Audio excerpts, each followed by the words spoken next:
What was it? Nothing more and nothing less than a military camp. Can you believe it? It's not that weird, Brian. I bet they were just doing maneuvers. You're wrong, Sushi. In the beginning, that's kind of what I thought too. The soldiers had most likely seen Gina falling, so I headed for the camp to see whether they would help me. But it didn't turn out to be as easy as just going down to the lake, meeting up with her and ending the day trip with a piña colada. Nope. The accident turned out to be nothing compared to what was in store for me. Things were about to get worse. Much worse.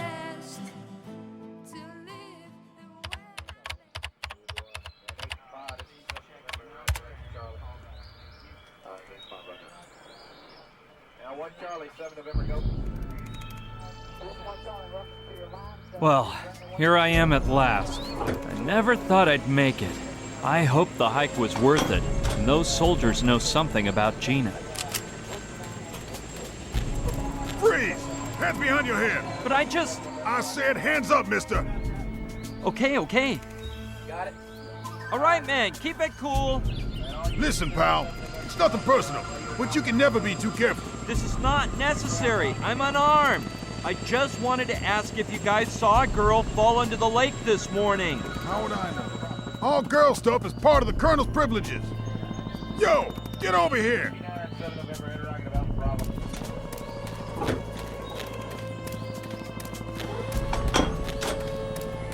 Could I speak with the Colonel then? I don't know why I should help you, dude, but you caught me in a good mood. Wait here, and I'll go ask him. Don't take your eyes off him, Felton. Leslie, a civilian wants to talk to the Colonel. All right. Felton, accompany the civilian into the Colonel's tent. As you ordered. Leslie, this is the guy who wants to have a word with the Colonel. One moment, my Colonel. Thank you, Felton. You, come here, please. I got as usual. Mr. Huge trunks. Uh-huh. You stupid old weirdo. I've taken note, my Colonel. Huge trunks. Your name? Ryan Basco. Well, Mr. Basco, wait here. Mr. What's-his-face wishes to speak with you, my Colonel. Who? Tell him I'm asleep, flower pot. But he can hear you speaking right now, my Colonel. I must be speaking in my sleep, flower pot.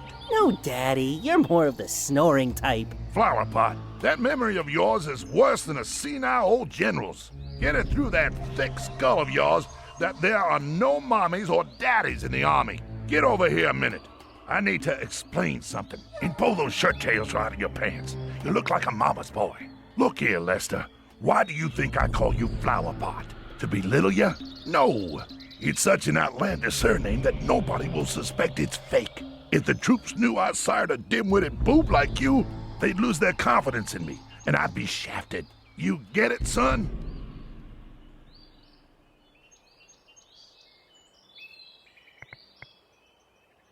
It's holding a couple of pens, a mechanical pencil, and an eraser. Looks like Leslie writes down all the orders he gets from his dad in here. What surprises me most, though, is that his writing resembles mine so much. General Headquarters of the 13th Infantry Regiment. I'm sorry, Dad. I mean, my Colonel. Oh, by the way, the satellite has located that shipment of cigars you were being sent from Cuba, my Colonel. It's about time, Flower Pot. Coordinates? I didn't memorize them, my Colonel, but I'll ask for them again right away. God damn it, Flower Pot. Aren't you using that planner I gave you for Christmas? Do it now, and send a couple of men to the area. I want those cigars brought to me, as of yesterday. Out of my sight, flower pot. You can come in, Mr. whatever you're called. Thanks.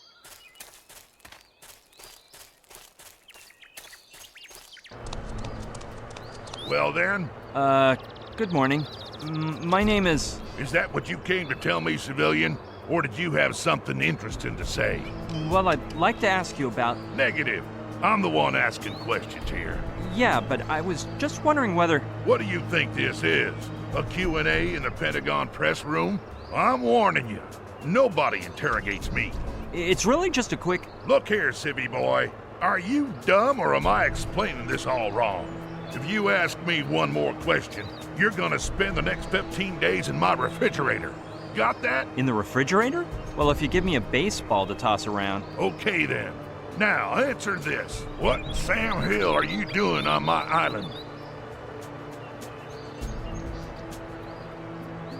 Actually, I didn't even want to come here. It was this girlfriend of mine. Well, well. It turns out the smart Alex civilian is just a boy in love.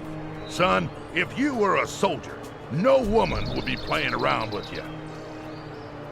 Why don't you enlist? I can't picture myself in a uniform.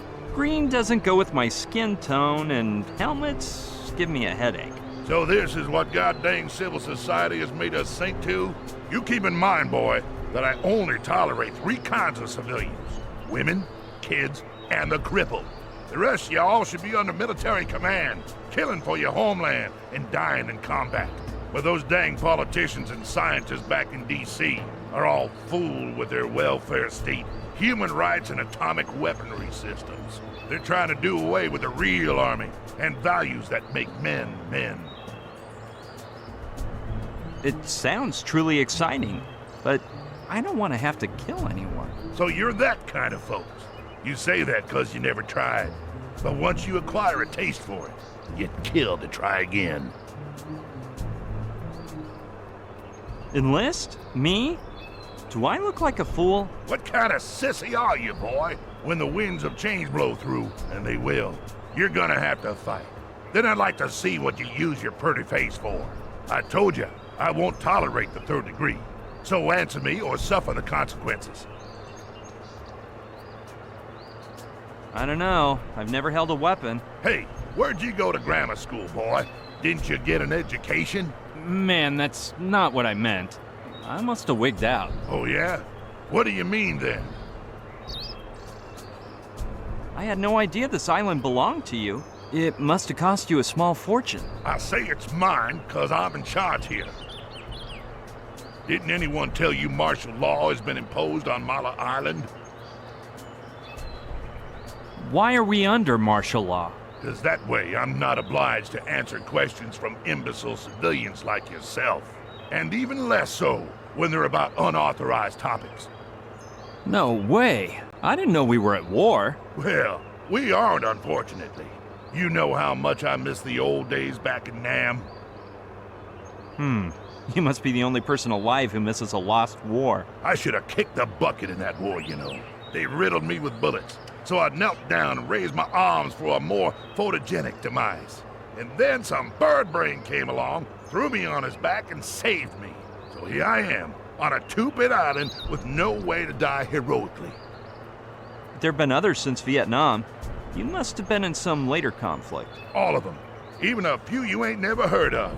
Like that time the Reds put fluoride in the water supply to poison our minds. But none was as fun as Nam. Quit complaining. You're on a paradise island now. Don't overestimate the fun here. There ain't no enemy battalions at the beach, shrapnel with breakfast, or flocks of vultures hovering over the trenches. Now that would be paradise. I see you're a man of action. Like any man with a sense of self-worth, civilian. Like the men of yesteryear, those soldiers who killed at gunpoint. They didn't depend on them bureaucrats and their nuclear arms. But the old days are making a comeback. You'll see, soon. Getting back to what I was saying, I can tell you're dying to explain why martial law has been declared. The reason has to do with a big, fat military secret. I wouldn't divulge it to a civilian, even if I was authorized. And definitely not to the likes of you. I couldn't care less about the martial law, but I'll tell you why I'm on Mala Island. I knew I could get you to sing in the end. Come on, fess up. A girlfriend of mine fell into the lake, and I think you guys rescued her. Negative, civilian. My men monitor every centimeter of Mala Island, and they ain't seen none of that. You sure that happened on this patch of land? Yeah, if you haven't seen her, it's because you're all half blind. Sorry. Are you mocking me, civvy boy? Just remember, if I get a hold of your girl, I can give her a real hard time. In fact, I think she's being held here against her will. You don't say. There may be another possibility. She might be hiding from you. Well, she didn't exactly fall. I threw her out in mid-flight. Something was telling me you're not all bad, boy, and I was right. Turns out you're my kind of man. So, did you enjoy that experience? It's not what you think. I pushed her out to save her. No reason to apologize. You done nothing wrong. I bet you would have killed her. You look like a despicable slayer of helpless women. Come on, boy. There's no reason to start kissing up to me at this point. And I don't know what you mean by helpless. You look the other way and they start weaving a web, like a tarantula. Ha! That was pretty funny, like red tarantulas. I felt awful as I watched my girlfriend fall through the sky. Don't worry about that. You'll get over it. The first time always hurts. Then you get used to it. You even start to yearn for it. I'd do it all day long if I could. Did I say I pushed her? I keep saying the silliest things lately. You've got me more turned round than a dog chasing his tail. Let's see. Now, what did you mean? I mean, that's not what I meant. It's that I'm not obliged to answer that question. I'll only respond in the presence of my attorney. So that's your game, huh? Well, move your butt out of my tent, boy, and keep it still until the evacuation takes place. If only you could offer me a nice plush mattress to park it on with my girl. Don't you get smart with me, boy. In a few hours, you and all the other civilians left on Mala will be shipped out. The boat's on its way. It's a matter of hours. Flower pot? Colonel, sir!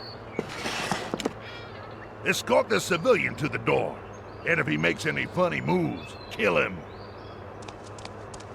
That guy rubs me the wrong way. I don't want him turning into a relentless pest. Tarantula. I don't know why, but I get a sneaky feeling that the Colonel is hiding something. What's more, when I came out, I saw a girl being escorted by a soldier toward Kortsmeyer's tent. For a moment there, I thought it was Gina, and I almost bumped into her. She was blonde and wearing a very tight red leather outfit, but what in the world could that insane colonel be up to? It's clearer and clearer to me that Gina's being held somewhere inside the camp, but they're watching every step I take, so it's impossible to get a good look around. I'll have to find some other way to get in, no matter how hard I have to try. But it won't do me any good to rescue Gina if we have no way out afterward. With all travel by sea and air cut off, those military types would find us in no time. It's obvious. I'll have to cook up a plan to sneak into the camp and find a way to escape from the island. However, with the little help I have, that's gonna be one tall order. My only support is a plastered primate, who I'm gradually becoming fond of, I must say. And now that he woke up, his little eyes look so sad. They remind me of a little basset hound puppy I once had in New York. I'll name the little lemur after him. Little Demon.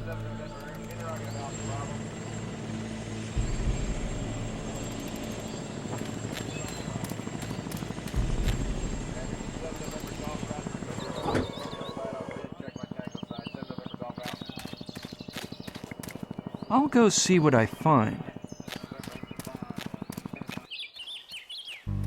I can't take one more step. I feel like someone poured a pot of boiling soup into my shoes and I'm cooking noodles between my toes. But it was worth it. Finally, some contact with civilization. There's another soldier with a car. I hope this one doesn't give me any flack. Let's see what the area has to offer.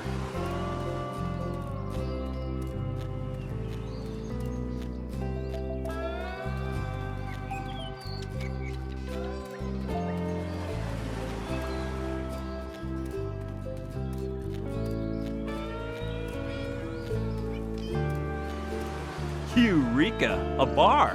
With a waitress and everything. Today's your lucky day. Let's go chat her up.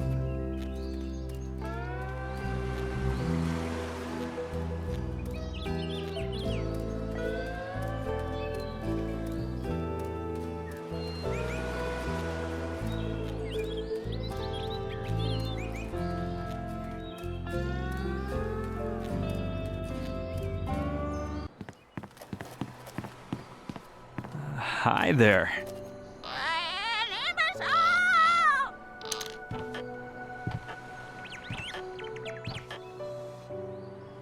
Aloha! Welcome to Luana Beach. Where did you come from? Well, if you mean my place of birth, I come from New York. I got to Mala Island just this morning and... You don't fool me. I haven't seen any boats or planes arrive in the last 3 days. The thing is, I landed on the other side of the island, in a biplane that looks worse than a World War II relic. Did you fly in with Otto? No way! You guys know each other? Yeah, we're old pals, and I adore his cool plane. I met my ex-boyfriend Charlie in it. Where is old Otto, by the way? I think he went to Kauai. Yeah, he left full speed ahead to deliver a shipment of Capote dogs. Oh, I love those little puppies, and they have such a cute name.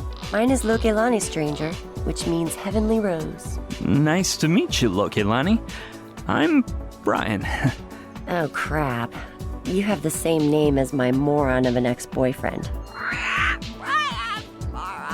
I thought his name was Charlie. No, that was a different boyfriend. Brian was this loser I'd prefer to forget about. So I'll just have to pick a different name for you. Do you like Kaimi? It means he who searches in Hawaiian. I like the way it sounds.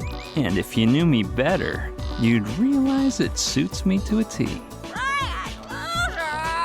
Oh yeah, and that fluffy love ball of a cockatoo is Aolani, my best friend, and the only male I can trust. Charmed, Aolani. Lokelani, I wanted to ask you for something. Oh, sorry. I must be the worst waitress in the Pacific. What can I do for you, Kaimi? No, I didn't mean that. I just wanted to chat with you. I don't know whether to believe you. Whenever my ex said some girl had just chatted with him, I knew to expect the worst. Brian did that? Oh no, that was Mikhail, a 7-foot-tall Russian. So, surprise me. What should we chat about? I haven't seen many people around here. Yeah, the island's population has been reduced to just a few friends of mine. And this guy dressed like a monk who arrived last night. Plus me and the military guys, as you've observed. Tell me about that guy who looks like a monk. He must have gotten here last night after I closed up. He hasn't budged all morning and didn't even notice when I went to say hi. Maybe he's deaf, like my ex. Mikhail? No, Renee. He was a better man than most.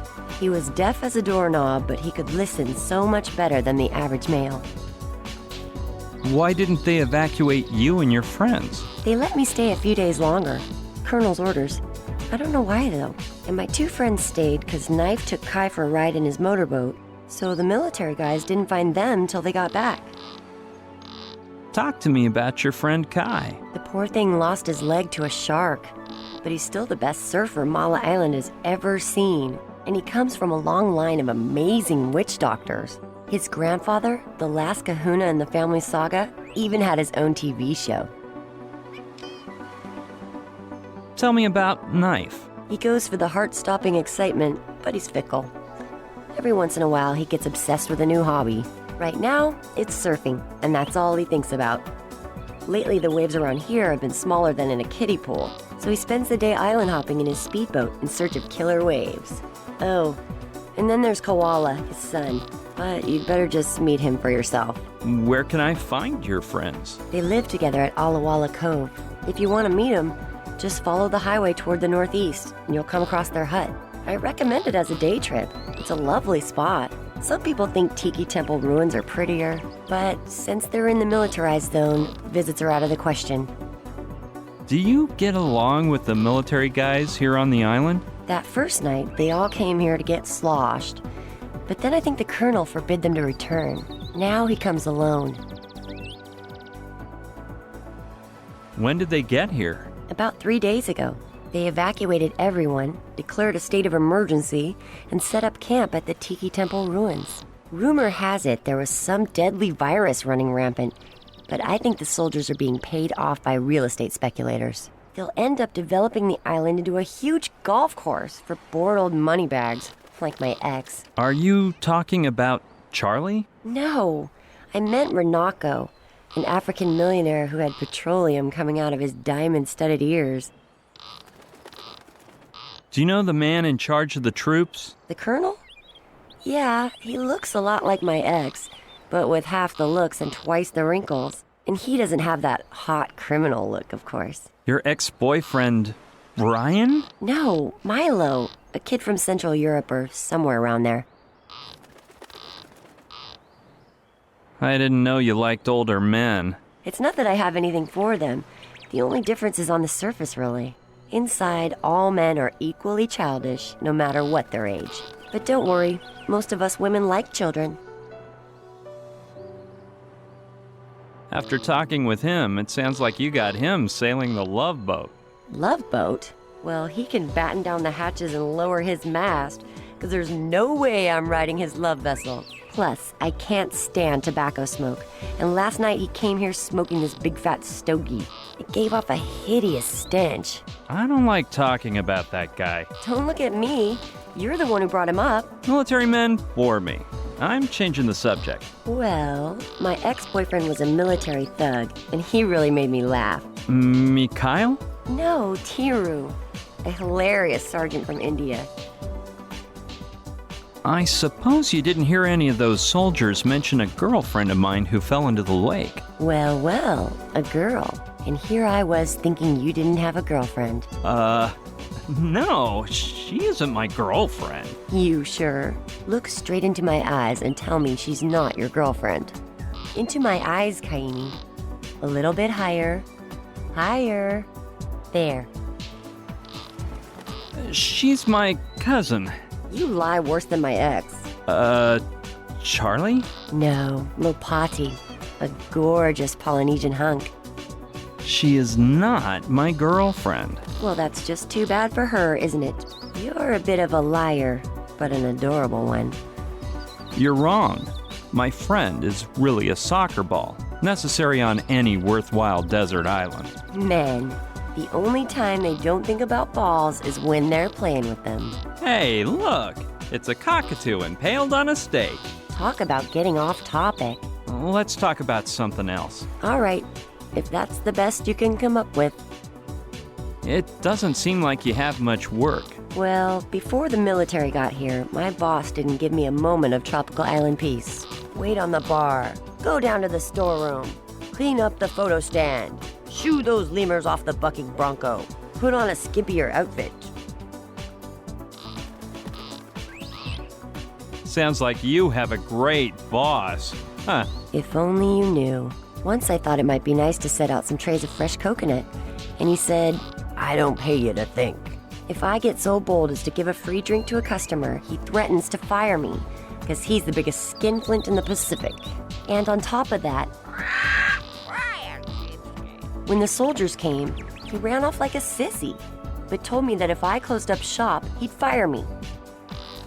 What was it you said about a bunch of lemurs? I know it sounds weird, but a few years ago, a Japanese boat full of giant lemurs sunk nearby. It was headed for New York. Anyway, the lemurs swam to shore and took over the beach. You can't imagine what lushes they were. If I turned my back for a second, they'd rip off all the booze.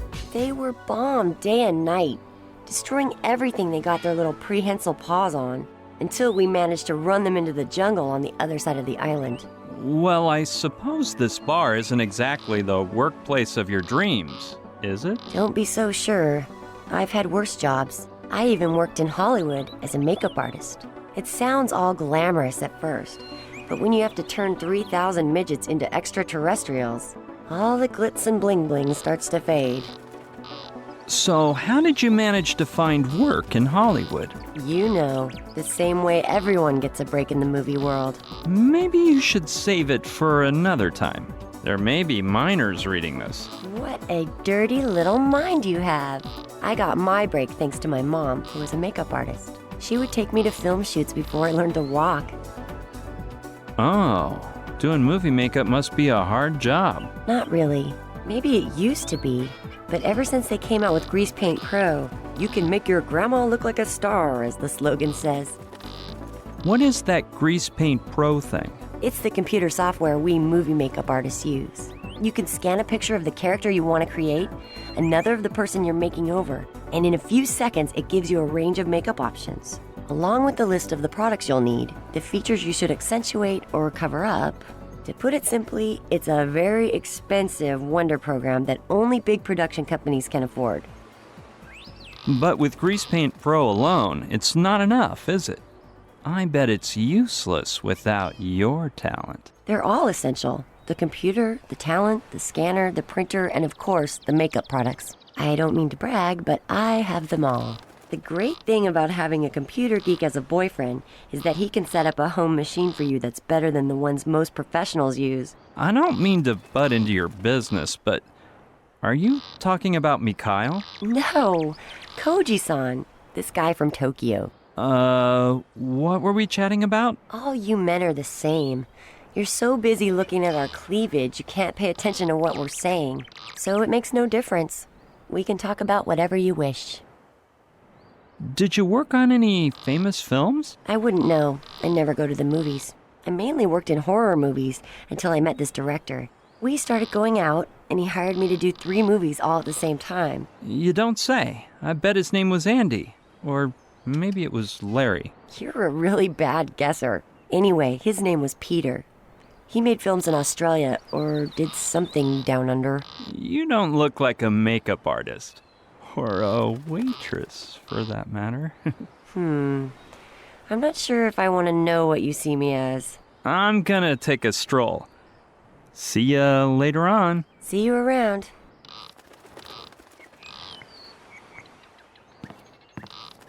It's full of sand, ash, cigarette butts, and that looks like a cigar holder. I bet I can find some use for that. If I remember right, that's the brand Kordsmeyer smokes. Sure, why not? Look, Ilani, could I borrow your chalkboard? Go ahead. Nobody's ordering any cocktails around here anymore. It comes with chalk, too.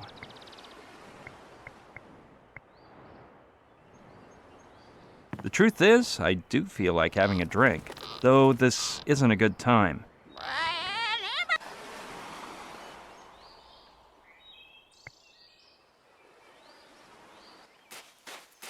My goodness, the collateral damage of tourism. If you ask me, rodeos and, of course, bucking broncos are about as Hawaiian as koalas, just to give an example.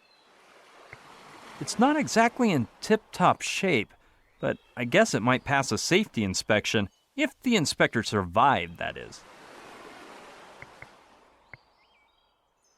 Yeah, maybe I'll find something interesting.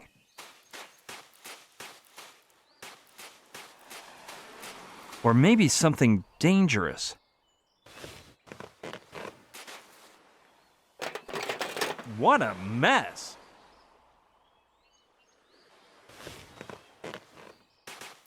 The only danger inside there is getting tetanus with all that rusty metal.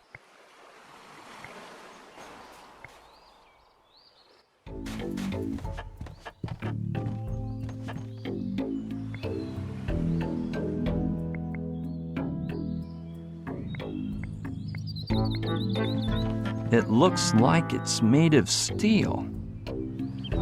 It has a metal hook at the end.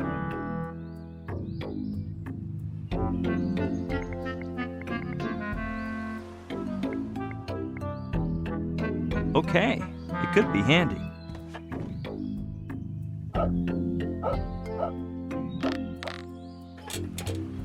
Huh, it looks like the other end of the cable is hooked onto something down there. Sure, I'll take a glance under the shack. It's pretty dark. I'll get a little closer. I knew it! The cable is caught up in the roots of a palm tree. He must have been stuck here for ages, and I can't get it untied.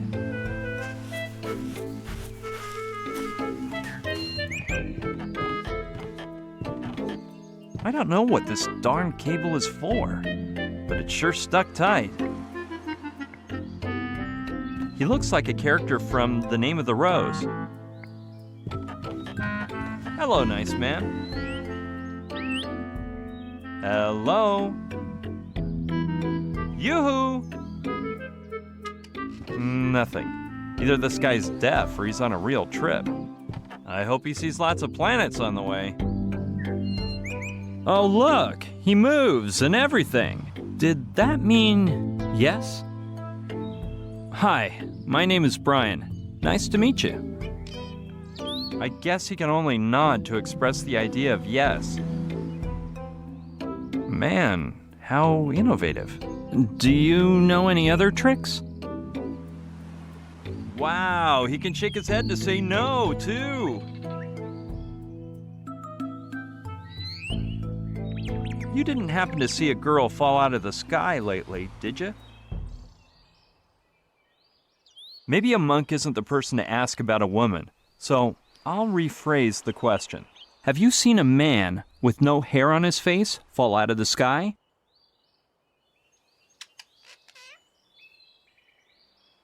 Maybe you saw her fall and thought it was a miracle. I have a hunch you're not going to be much help, so I'll just drop the subject. I can't see your face very well, but I get the sinking feeling we've met before. You're a whiz at saying yes or no, but I don't know if you really understand me or if you just have a nervous tic.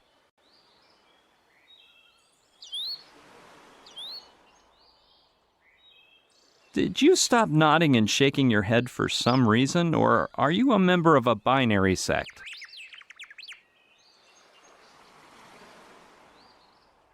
Do you understand my language, or do you just say yes and no at random? Maybe you don't make any other gestures out of spite. You're not a big talker, so there's no reason to ask whether you can read or write. I think I've gotten a bit mixed up, so let's change the subject. We'll chat some other time, okay? Good luck, my friend. This guy may know something, but if he keeps talking that way, it'll be hard to discern the important part, besides the fact that, luckily, he isn't deaf. Okie doke, let's see if he knows how to write. Hey guy, I found a chalkboard for you. If I give it to you, you can write on it, and you won't be stuck just saying yes and no. Do you mean yes, you'll still answer yes and no, or yes, you won't? It doesn't matter. Here, take it.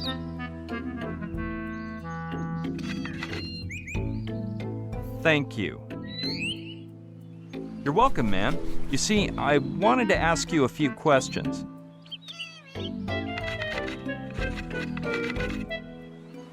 Get to the point. So, you're in a hurry now?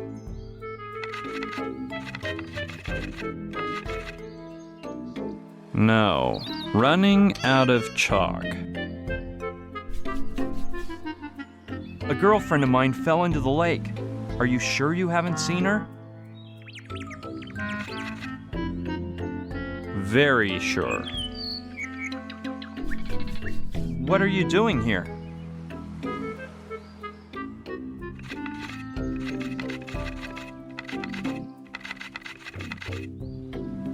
I have a mission to accomplish. What kind of mission do you mean, if I may ask?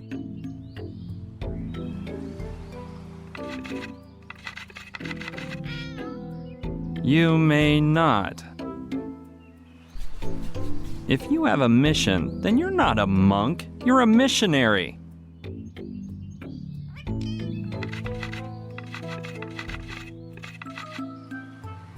And you are a twit. Maybe it'd be better to change the subject.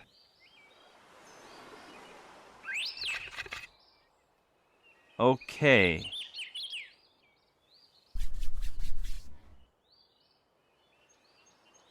Father, I have sinned.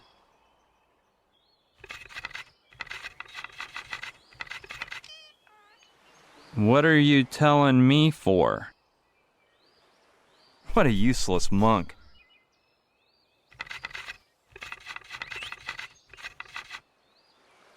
I am no monk.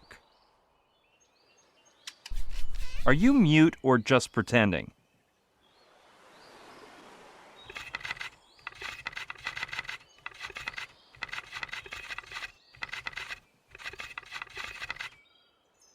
Long time since I used earthling speech organs. Earthling? Don't tell me you come from another planet.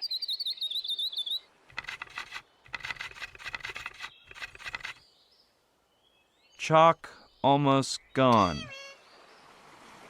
So soon? Well, it did last quite a while.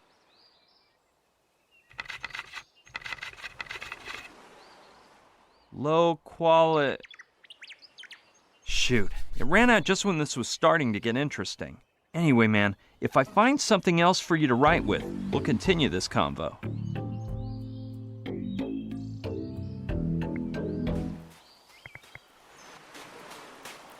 Ooh, it's one of those stands where you can get a souvenir photo taken. I always thought they were a little cheesy, though. I just don't get the humor. I was probably influenced by that dumb photo my mom had hanging on the living room wall, though. Me when I was 6 with a stupid grin and Donald Duck's body. I admit I do like the idea of the Aboriginal photographer. It had never occurred to me to waste my time taking a picture like that for fun. It could do with a coat of paint.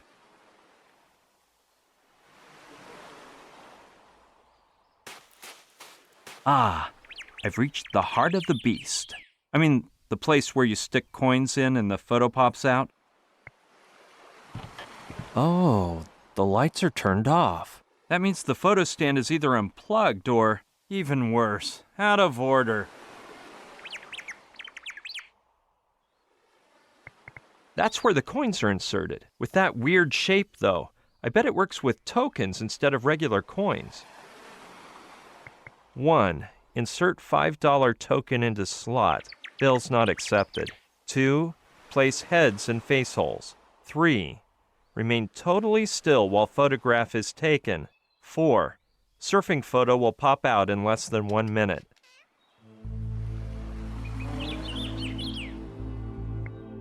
This is where the photos pop out, without a doubt.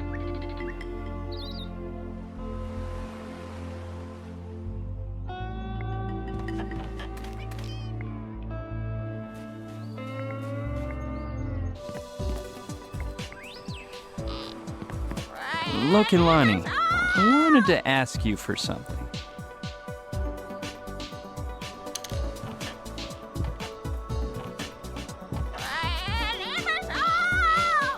Oh, sorry. I must be the worst waitress in the Pacific. What can I do for you, Kaimi? No, I didn't mean that. I just wanted to chat with you.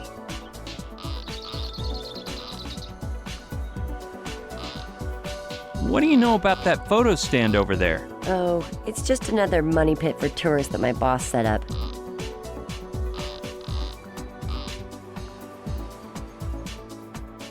And why isn't it working? No, it actually works fine. It's probably just not plugged in. Where can I get my hands on some photo stand tokens? Do you sell them? No, they normally sell them in the souvenir shop, but since it's closed, if you had a tow truck, you could lift the photo stand platform, because lots of tourists drop coins in the cracks between them, and there they stay until my money-grubbing boss does a full sweep to gather them up.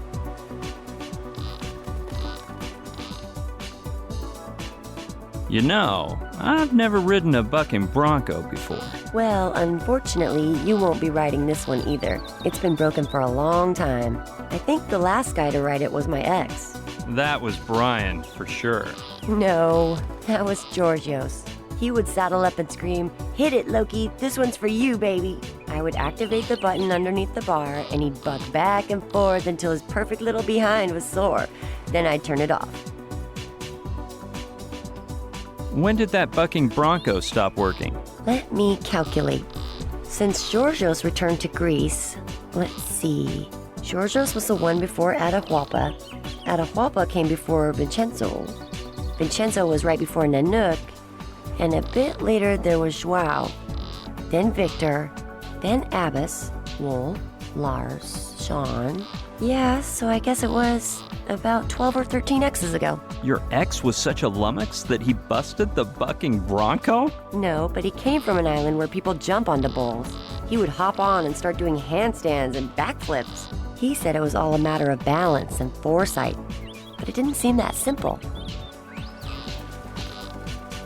Could you lend me some more chalk? I'm sorry, but I don't have any more. That penny-pinching boss of mine steals them from the local public school, and he won't steal any more until the last piece is reduced to a speck of dust.